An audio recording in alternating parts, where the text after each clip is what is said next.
Да, ребятки, нихао, как говорится, но приветствуем вас в Подмосковье, город Домодедово. И сразу к делу, нам туда. Блин, я вас узнал просто, сколько раз смотрю. Можно с вами сфотографироваться? Давайте. А вы тут что делаете? Я работаю мастером-приемщиком. Как вам китайская техника? Слушайте, неплохо. Только прям по-честному. Да, ну а если обслуживать его как положено, Ага. то в принципе в двигателях хорошие, коробки тоже хорошие. А вы техник? Я мастер-приемщик. Да. На форумах пишут, да мой Volvo Scania еще 500 тысяч проедет, а этот китаец. Сейчас вот у нас два автомобиля уже прошли чуть больше 400 тысяч. Проблем как таковых особо не было. Ну вот прям нет. Не было. Но надо смотреть еще. Не, ну конечно еще присматриваемся, да. Да. В любом случае китайцы есть китайцы. Но Какие-то свои да, нюансы, да. да. Но в целом не скажу, что хуже прям там Scania или Volvo. А цена ниже. Цена ниже, да. Как вас зовут? Валера. Очень приятно. Ну, удачи. Спасибо большое. Вот тоже. Идем. Заходим, ребятки. Китайский электрический грузовик. Ну да, мы уже смотрели один такой в Китае, даже более футуристичный. Перед нами, пожалуйста, красавец. Но тот в Китае, а этот вот в Подмосковье серийный вариант. В следующем году уже в продаже. И небольшой тизер. Во второй части этого обзора мы прокатимся на водородном грузовике и даже заправим его. Да, настоящим водородом. Короче, что к чему обзор? Поехали.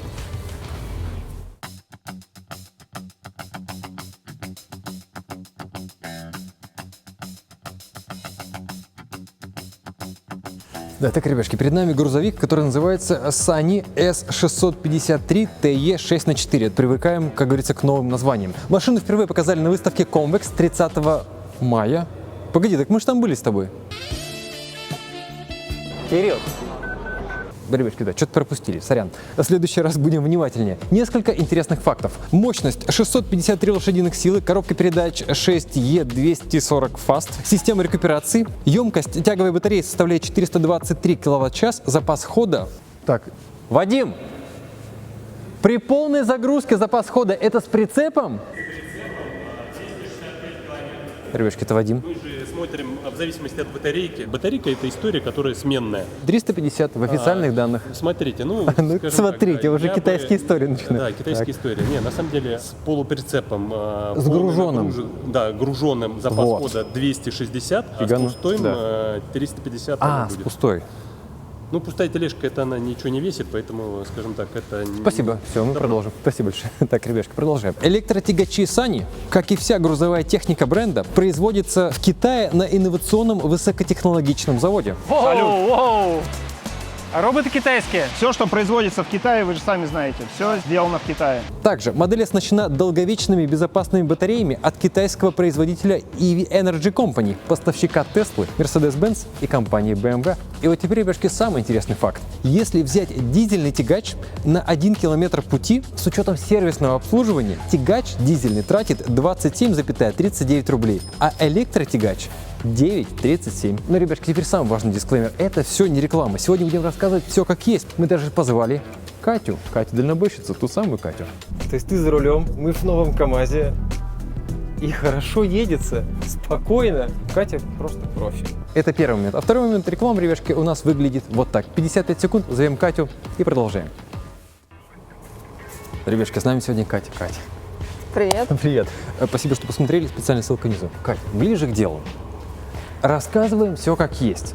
Китайские грузовики. Тема прям такая. Вообще очень острая, потому что Интересно. мы уже даже столкнулись, посмотрели несколько, пощупали, даже покатались. А зачем? Ну интересно же, что нас ждет в будущем, потому Нет, что интересно или вы уже рассматриваете варианты для покупки? 50 на 50. Почему? То есть здесь есть и интерес, а с другой стороны очень тяжело уходить от европейцев, потому что уже привыкаешь к одной марке, потому что Да. я эксплуатирую Scania, у меня уже, кстати, 3 Scania в Ого, парке. у тебя? Да. Но вот этот период перехода все-таки страшно Ага. и сложно. Мы посмотрели Citroёn, Ага, и Dongfeng, встречали, да. Dayun. Это то, что мы... Dayun. Всё сложно. Да, это аналог, что-то похожее на Volvo, но это не Volvo. Из всего, что мы посмотрели, наиболее положительные отзывы пока по Citroёn. Там есть проблемы с электрикой, но в целом и в общем коммерческий рынок доволен. Ты в понедельник, рейс у тебя новый. Да. Из Нижнего в Казань. Да, в Челны. Ты приезжаешь на парковку. Сколько там стоит вот сейчас старой школы европейцев и китайцев? Примерно 50 на 50. Уже. Много очень китайцев, новой техники очень много. А что еще там есть? Какие-то джаки, по-моему, Донгфэнг, есть? Шакман, Во, Шакман, Джак, точно. Сань, кого тебе еще назвать? Так. Фав, точно. Фаф, да. Офигеть, сколько их стало. Вот, их очень много. Сейчас у нас вся техника, которая приобретается, она новая. Ну вот у нас, То есть, да, да, сам вот стоят, она, да. нульцевая техника, и нужно еще понимать остаточную стоимость, как она будет выглядеть Точно. через 5 лет. И кто на них будет дальше ездить, как они будут эксплуатироваться, в Точно. чьих руках. Потому что их же не выбросят, и на них же будут дальше ездить уже В других регионах, как у нас принято, да. Вот что они скажут, было бы интереснее узнать. Ну, Ну вот я заметила, клиренс довольно высокий, то есть это хорошо в условиях России. Но если какие-то льды, снега, то вот этой юбкой не будешь цеплять. льды, и, соответственно... снега? Вы не по дорогам ездите, по порогам? Ну, мы-то по дорогам ездим, Так. только у нас коммунальные службы иногда на загрузках и выгрузках не справляются вот. Типа вот в таких с дворах, погодными да. условиями. И во дворе может быть по колено снега.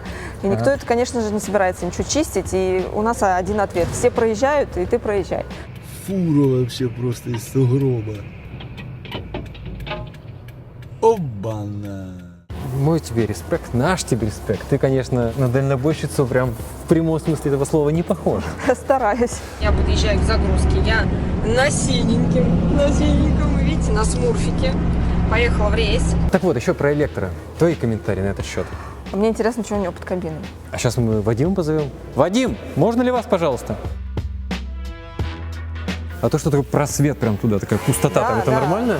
Вот это мне и хотелось посмотреть, что здесь на месте ДВС. Вот тебе, пожалуйста. Вопрос, что конкретно здесь сломается. В данном случае мы не видим здесь классический мотор. Электромотор смещен в заднюю часть машины. Он находится как раз под батарейным блоком. Здесь мы видим основной элемент — это инвертор. Он преобразует в переменное напряжение, подает его на электромотор. Так. И в случае рекуперации, когда вы тормозите, по рекуперации здесь 5 уровней. Вы не пользуетесь тормозами вообще. Здесь что-то можно своими руками там? Что смотрите. тут может сломаться теоретически? По электромотору, давайте, что там такого? Там есть обмотка, 2 подшипника. Да. Все. А вот тут что-то есть, чему ломаться? Вот это компрессор, Компрессор, да? да. Стоит? Компрессор кондиционера. Эта история аналогична дизельной версии. Но силовая линия, здесь я хотел бы акцентировать, да, она защищенная от попадания влаги, пыли. Мы можем погружать эту машину условно на глубину 1 метр в течение там До нескольких минут, да, и Вот с ней прям до ничего не сюда. случится. Да, ничего не случится. Нифига. Самый важный и самый дорогой элемент — это не здесь, это вот это. Это все аккумулятор. Да, это все аккумулятор. Вот это все. Да. Мы зимой его подогреваем, а летом охлаждаем. У него собственная система кондиционирования, потому что это самый дорогой элемент. Насколько вот эта вся конструкция надежна? Если ее, ну не дай бог, там стукнуть чем-то в бок. Даже если выходит одна ячейка, 10 ячеек, да, они блокируются, эти ячейки, так. и с машиной ничего не происходит. Условно, она едет, у вас снижается запас хода, потому что ячейки условно отключились, Да. и вы едете условно до пункта назначения. Защита есть, да, она существует, она интеллектуальна, есть защита от удара током, вас не стукнет, вас не убьет током, потому что она умная, да, если в случае чего, какой-то либо утечки, машина себя тестирует в начале запуска, да, и динамически. О. Кто все это будет ремонтировать в России со следующего года, как я понимаю? Эта машина на 60% сопоставима с нашим дизельным аналогом. И наши механики готовы ее обслуживать. 3 важных элемента — это батарейная часть, это электромотор и инвертор. 3 новых компонента. Мы проводим программу обучения, на самом деле, у нас сейчас это активно ведется, и к концу года наши механики будут обладать всеми необходимыми компетенциями для обслуживания данных машин. Вопрос еще такой. Если, допустим, у меня стоят батарейки, которые соответствуют тому, чтобы мне кататься из Москвы в Нижний Новгород. В Нижнем Новгороде я должна буду зарядиться. Сколько от полной разрядки до полной зарядки? Сколько время? 55 минут. Чтобы минимизировать Фу, время фу, зарядки, нифига мы установили 2 зарядных порта. Если мы устанавливаем батарейку больше емкости, допустим, на 565 киловатт-час, то мы устанавливаем уже 4 зарядных порта. Вы подключаете 4 пистолета, И машинка заряжается все те же там порядка там часа. Так, а в домашних условиях сделать зарядку? Человек купил там, а он в деревне живет, он пригнал ее там вечером у дома поставил. Если у вас частный дом, это порядка домовладение, там, да. да, ну это 380 вольт, да, следовательно 3 фазы и порядка 32 ампера. Можно поставить маленькую зарядную станцию, Да. будет подключаться, но условно Тесла ваша заряжается всю ночь, Так. да, и вы понимаете, что эту машину, чтобы с такой батарейкой, будете заряжать, ну как минимум там в сутки. А, ну не 5 дней. Это до полной Не-не-не-не-не. зарядки. Да, наш менталитет чуть-чуть не готов, да, там, к электро. У нас вопросы, да, там, а какой же запас хода, да, Да, как да, она себя да, поведет. да, да. Ну, хорошо себя ведет, ну, и это вызывает у нас это отторжение. Ну, как же так? Мы ждали, что оно вот все будет плохо. А нет, оно едет. оно едет. Почему едет? По поводу едет, мы можем дать вот Конечно, давайте Ребятушки, попробуем. прокатимся. Годы идут, а вот подъем в кабину Так, все тут- такой же непростой. Что ты думаешь о новом МАЗе, кстати?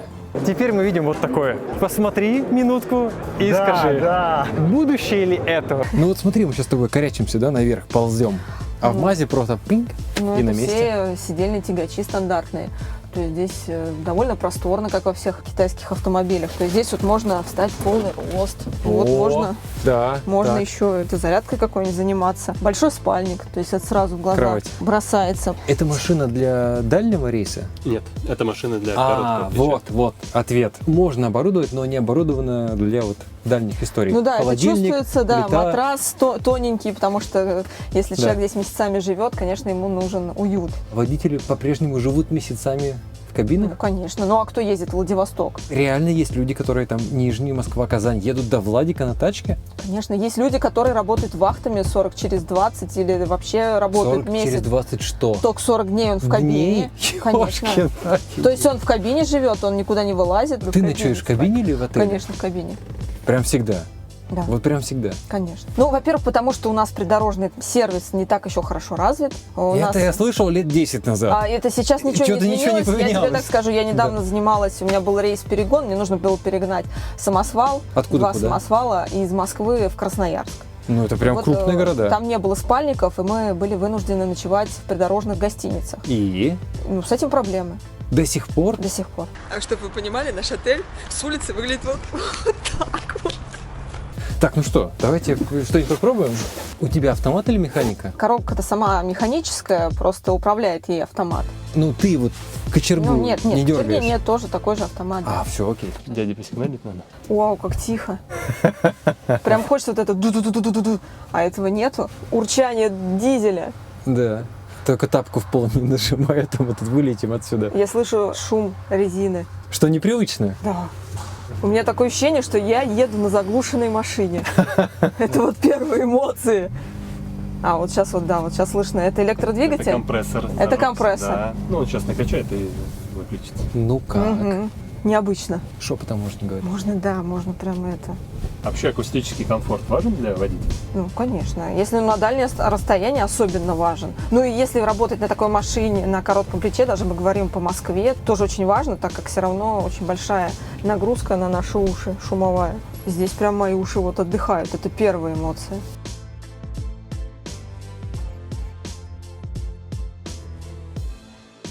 Поговорим о реалиях российских.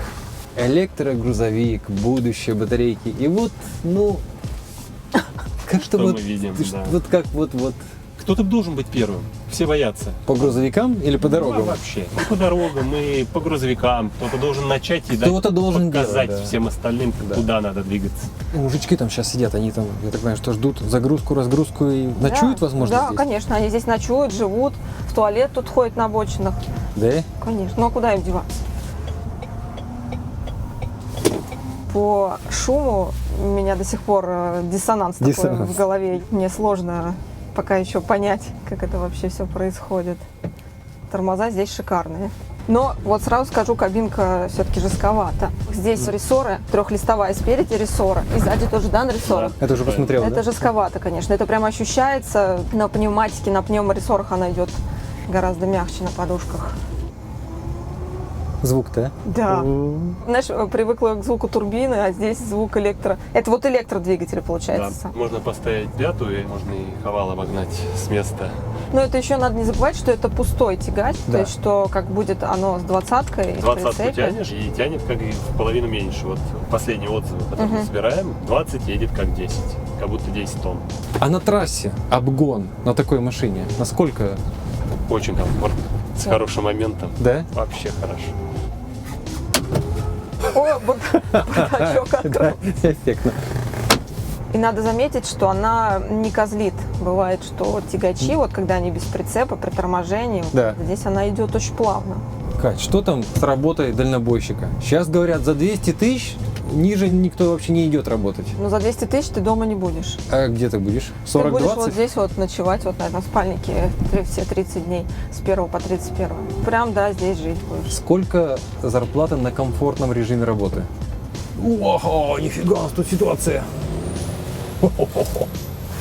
На комфортном режиме работы 1150, наверное.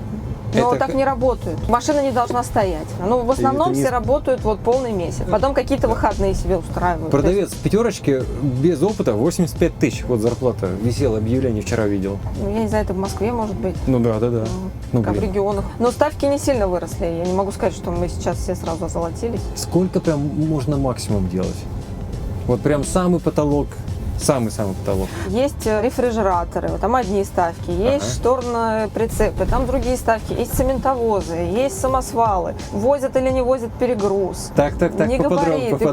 прочее. Например, я скажу, вот 150 или 200 тысяч зарабатывают, а цементовозчики скажут, да она трындит, я вот там зарабатываю с перегрузами 300 тысяч, я там такой крутой. И Реально? он будет прав. Ну, возможно. Можно он, возит, да. он возит перегрузы, почему нет, ему платят больше. Ну, то, что он вот дороги Ну, это все ж, типа, разбивает. незаконно. Ну, конечно, он дороги все разбивает, возит больше. А, вот откуда дороги-то плохие. Это что за кадры тут ходят? Бэтмен какой-то.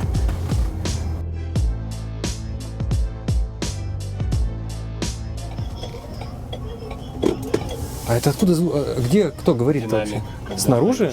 Назад, либо... То есть там снаружи сейчас люди китайские Да. слушают на улице? Но он достаточно громко говорит. Я слышу даже до Можно призыва. тихо, чтобы как-то уведомить. Мне нравится, здесь очень большие зеркала. Ага. Здесь очень большое бордюрное зеркало.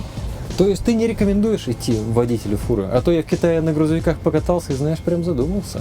Смотри, ты должен для себя отметить, а готов ли ты целый месяц жить в машине. То есть не видеть семью, близких людей, друзей. Понятно. Вот только дорога, машина, склады вот такие вот жить, как вот эти ребята, вот, которые сейчас стоят на обочине. Вот если ты готов ответить себе на этот вопрос, вот здесь пятерочка ближайшая, ну мы вот видели, до нее ТРЦ, надо да? доехать, да. Расцепиться ты не можешь, потому что у тебя в кузове груз, и ну мало ли что с ним случится, пока ты там ездишь. В Понятно. туалет ходите вот под эту березу, например, и так можно здесь просидеть все Вот это выходные. как-то тупо вот это вот. Ну, а что В смысле делать? все выходные? Нет, ты Они же спросил- знают, что ты Ты приехал. спросил, какая перспектива, ну, Понятно. стоит ли туда идти. Я тебе вот рассказываю конкретный пример. Вот стоят люди, да, куда им в туалет ходить? Они что, не могут за час до приезда позвонить? К сожалению, некоторые заказчики не знают, что такое координаты, например, как это отправить, адреса неправильные Если указывают. что, в WhatsApp не могут точку отправить? Не могут, понимаешь, не могут. Не могут сказать, ко скольки лучше приехать. То есть в этой сфере во многих производствах царит полнейший бардак и неразбериха. И если ты готов к этому столкнуться вот с этой суровой реальностью, то, конечно, welcome. Мы всем рады в этой сфере, но мало кто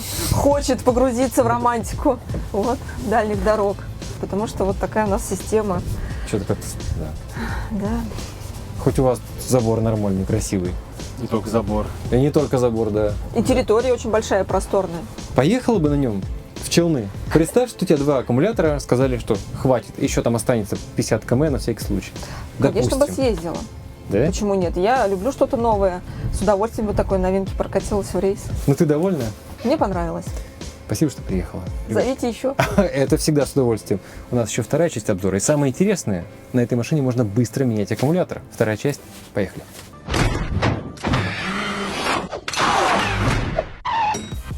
Ребятушки, вжих, и мы в Китае. Авиасейлс. Красавцы, да. Тут даже, кстати, вот красить ничего не нужно, прям в цвета. Но, ребятушки, ближе к делу. Находимся в Китае, город Чанша. И, кстати, позади нас завод компании Sany. Один из самых современных и роботизированных заводов в мире. И мы сняли об этом отдельный обзор для ВК-видео. Тележки у вас, это их метки, да? Метки, да, по которым они катаются. Это отдельная гордость завода, потому что, когда я говорил, что пришли технологии, вот они пришли вот в этих GV-тележках. Рекомендуем посмотреть, специальная ссылка внизу. Так вот, главный мэджик, который мы хотим сегодня посмотреть, это то, как можно быстро заправить грубо говоря, заправить электрический грузовик. И здесь это сделано в таком непривычно. Грузовики катаются, а звук как от Теслы. Короче, в полупромышленном виде. Вот нас уже ждет Дмитрий, который специально из Москвы приехал, чтобы нам все это показать. Дмитрий, приветствую. Пару слов о себе. Миклашевич Дмитрий, наверняка многие водители грузовых автомобилей видели мое лицо. Дмитрий у нас занимается не только продажами автомобилей, он также курирует направление колесной формулы 4х2. И, по сути, это он собирает эти автомобили по рекомендациям наших клиентов. Да, я представляю бренд Sunny в Российской Федерации. Сегодня мы с вами на заводе. И сегодня мы хотим вам показать небольшой шажок в будущее, который нас очень скоро ждет. Итак, что это такое? Это станция по смене батареи для наших грузовиков. Причем, обратите внимание, если посмотрите вот на крючки, это обычный контейнерный тип, то есть он стандартизирован, их можно там перевозить на тралах и ставить в любое место. Здесь находятся все блоки управления, и здесь как раз открывается хороший вид, где можно посмотреть, что здесь внутри. Это, видимо, 4 стойки под аккумуляторы. 4 стойки. Небольшая кран-балка, она снимает аккумуляторную батарею, привозит сюда, ставит, берет следующую, и все это делает в обратном порядке. А заряжаются они здесь же? Они заряжаются здесь. Вот эти вот разъемы, это для зарядки. Раз, два, три, четыре. Да. Вот Точно такие же стоят на машине. То есть у нас две опции, грубо говоря, чтобы машина ехала дальше, когда батарея садится, или заряжать ту. Или вы заряжаете через пистолет, или вы приезжаете на станцию смена батареи. Смена батареи сделана для того, чтобы сделать ваш путь максимально быстрым. Не тратить время. Не тратить время на перезарядку. В России планируется такое ставить? Да, мы собираемся, и в доказательство этого мы уже на выставку СТТ наверняка видели, привозили наш тягач синенький, точно такой же. Он уже у нас стоял, он сейчас проходит сертификацию. После того, как мы закончим сертификацию, прямая дорога. Это хорошо. На самом деле все очень просто. Водитель должен приехать, встать в нужную позицию. В очередь. Да. Пойти попить кофе, нажать пару клавиш, и, собственно, автоматика сама все сделает. Кстати, а с прицепом заехать? Заезжайте. Да, Прицеп пожалуйста. не помешает. Не-не-не, расцепка не нужна. Ё-моё, на английском прям. Как на автомойке, когда заезжаешь, он говорит, еще, остановите машину. Do not operate the vehicle or open doors during this process. А музыка зачем играет? Ну, чтобы водителю было не скучно. Disassembly in progress. Но пока по ощущениям это в таком не в кустарном виде, но это можно сделать как-то все эффектнее и быстрее. Прям джик, Да. джик. Если мы говорим про вот эту станцию, поставил. Да. это около 5 минут с копейкой. Она вообще закреплена, когда стоит? Конечно, есть замки специальные. Сначала конус направляющий, потом замок. Да. То есть он там его разблокировал. Конечно, она весит 2 тонны. 2 тонны? Офигеть. То есть пальцы лучше не Battery подсовывать. disassembly in progress. И эти батареи, каркасы, они стандартизированы. В каком-то скором будущем, когда на заправках появятся такие сменные станции, мы с вами будем просто приезжать на грузовиках, менять батарею и уезжать. Все. То есть какие-то еще другие компании уже знают этот стандарт. Да. Как и USB-C. А сколько в Китае вот таких вот станций, таких Battery disassembly in progress. Машина в Китае, их в месяц продается около 1500. Вот таких вот? Да, вот именно таких.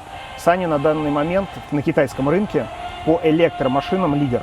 Battery installation in progress. Пальцы лучше не совать. Это понятно, 2 тонны. Вот как раз посередине контактная группа, вот, которая соединяется с батареей. Направляющие, и сейчас вы услышите, как защелкнутся замки. Battery swap completed. Все. Please leave the station promptly. Safe travels. Вот таким образом заправка Круто, завершена. круто. То есть одна из главных проблем – долгая зарядка. Долгая зарядка. Электромобиль, да ну это долго, и вот, пожалуйста, жив и поехал. Ну, в Северном Китае как раз Sany сделала уже пробную дорогу длиной 900 километров, Так. где установлены такие станции. Они работают на металлургическую промышленность. И то есть водители, да, это расстояние покрывают, но со сменой батареи.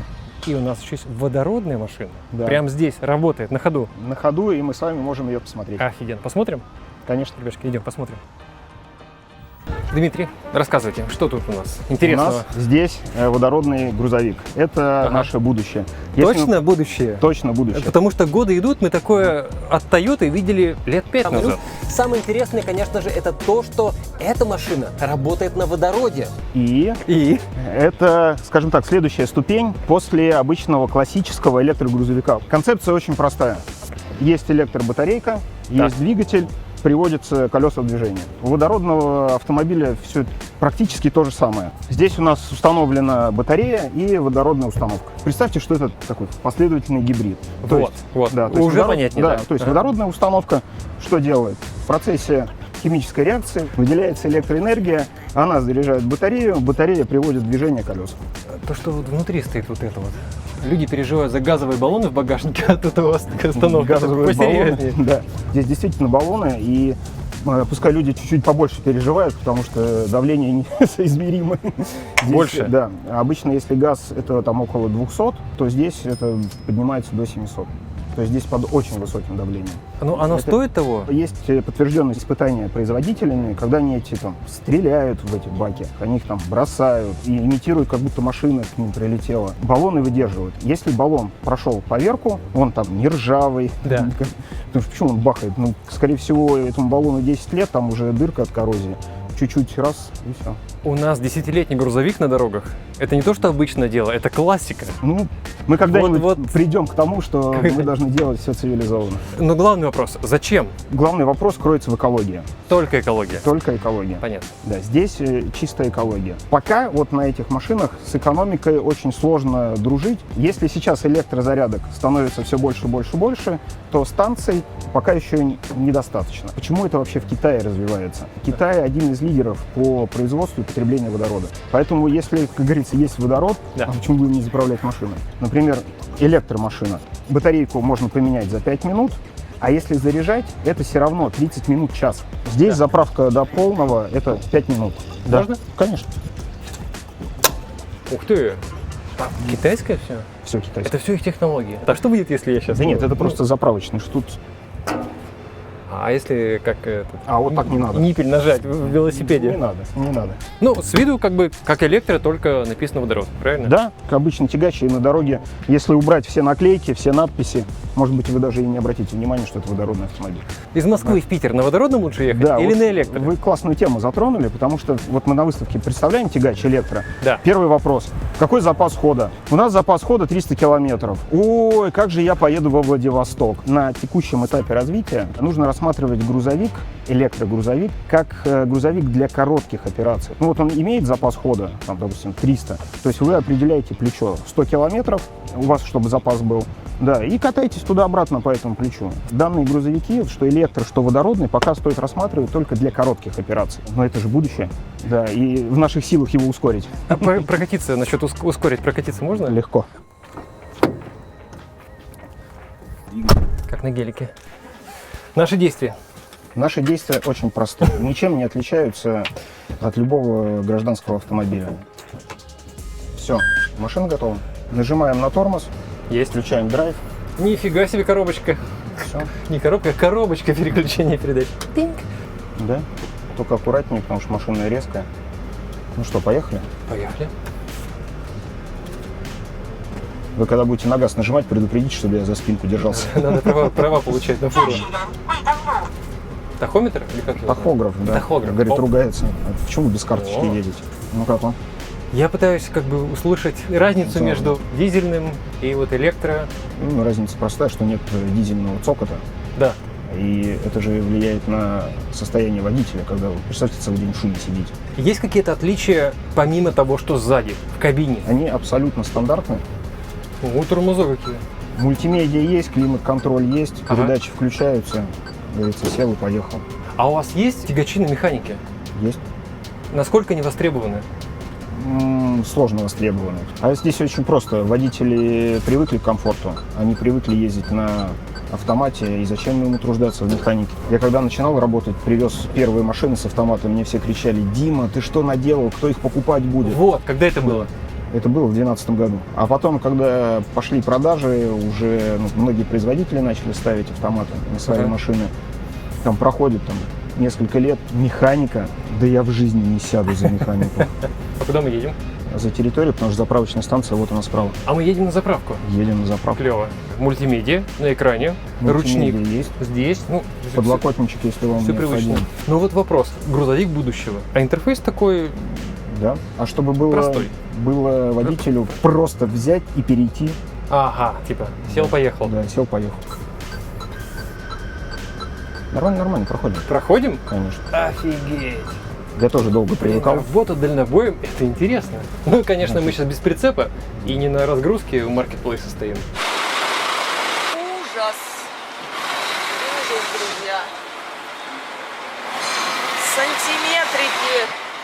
Это станция перезаправки. Ну, как обычно, Да, заправка. он, видите, сейчас заправляется машина. Как раз она вышла с производства. Вот если посмотреть вперед, вот туда, собственно, там и производится водород. Ёшкин, там завод прям целый. Да. Вот, кстати, миксер подъехал водородный. Это же бетономешалка. Да, миксер. А миксер что? Ну, миксер это и есть бетономешалка. Во. Сколько времени занимает? Замена долго занимает. Заправка. Там около 5 минут. А в чем измеряется объем бака водорода? В килограммах. А водород просто водород? Нет пятого, Да, он- второго и восьмого водорода? Ну, как на заправку приезжаете, у вас просто один водород. Один водород? Нет, АИ. Вот, водород вот. там. Ну, то есть АИ нет 92, градации 98, каких-то не. эффективности водорода? Нет. Есть стандарт, по которому водород должен быть чистым. Вот это может быть чистый, а есть у меня тут А он высший нет, так не класс продукт. получится. Нет Как такого? в известном фильме, чистость водорода это 98%. В любом случае. Да. По-любому, по технологии. Поехали.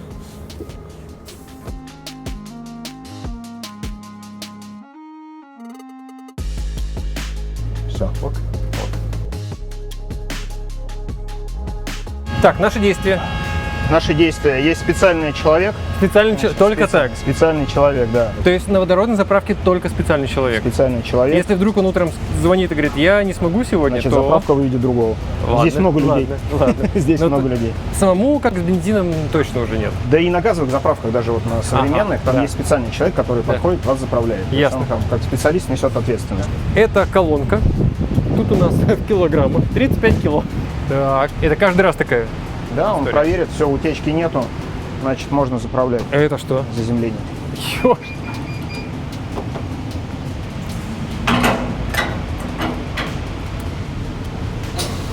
Все, вот заправка пошла. Нагнетает давление. Видите, снизу нагнетается давление. Ну, что-то не быстро. Если килограмм в литр переводить, то у нас бы уже то литра полтора бы было, 2. А тут только еще 0,3. Вот оно сейчас быстро наберет. А там какой-то есть индикация, да? Да, там Глянем? можно посмотреть, оно поинтереснее, чем здесь. Это Хот-доги не предлагаем. хот-догов пока нет. Это прям центр управления или это стандартный Заправка. интерфейс заправки? Любой, Интерфейс заправки. Те, которые сами строят, да. Сама фабрика по производству водорода, который вот там у нас. она находится вот как раз у меня за спиной. Если вы приезжаете на бензиновую заправку, у вас что там, резервуары вкопаны в землю и все. Вот, А здесь именно инфраструктура. Вопрос тогда, то есть у нас есть НПЗ, нефть привозит, там Да. процесс пошел, Да. то здесь все производство конкретно при этой заправке Да, при получается. этой заправке. Но мы в России заправку строим, допустим, Москва-Питер решили заправку построить. Нам завод нужно строить при заправке или нам можно привозить водород? Как Нет, бензовозы водород- привозят? нет, водород не надо привозить. Только так? Да, В только принципе, так, да, такая система. На каждой заправке должен быть завод. Ну, такой мини-заводик. На Windows у вас не активировано. Windows? Вернемся. Опять же, с точки зрения денег, с точки зрения бизнеса, пока это еще вот Это будущее. Завод Сани, вообще бренд Сани, ему 35 лет. так. То есть все то, чего добилась Сани, да, это произошло за 35 лет. Там номер один в Китае по строительной технике, экскаваторы, там, копалки, бурилки, то, что мы желтой техникой называем. 35 лет, подумайте, это, ну, это совсем немного для промышленности. Если уж ребята взялись за это дело, то они как-то будут это форсировать. Повторюсь же, Китай номер один по потреблению водорода. У них нет другого пути. У нас другая история. Вот. Но если правительство будет обращать на это внимание, будет помогать да, там, и инвесторам, и людям, которые захотят войти в водород, тогда у нас все получится. Звучит красиво. Красиво. И хочется в это верить. И хочется, это еще более приятная нота, ребятки, на которой мы закончим этот обзор. Водородный грузовик. Не где-то на картинках, не где-то на стенде за стеклом, а реально работает, заправляется. Более того, ездит. Мы только что видели миксер. Новое слово, новое слово. Которые уже ездят, работают и трудятся. Конечно, по деньгам пока что-то где-то, но это реально технология. Дмитрий, огромное спасибо. Спасибо вам. Да, ждем ваши комментарии, особенно те, кто трудится на подобных тягачах, с удовольствием почитаем. Привет из Китая, увидимся, пока.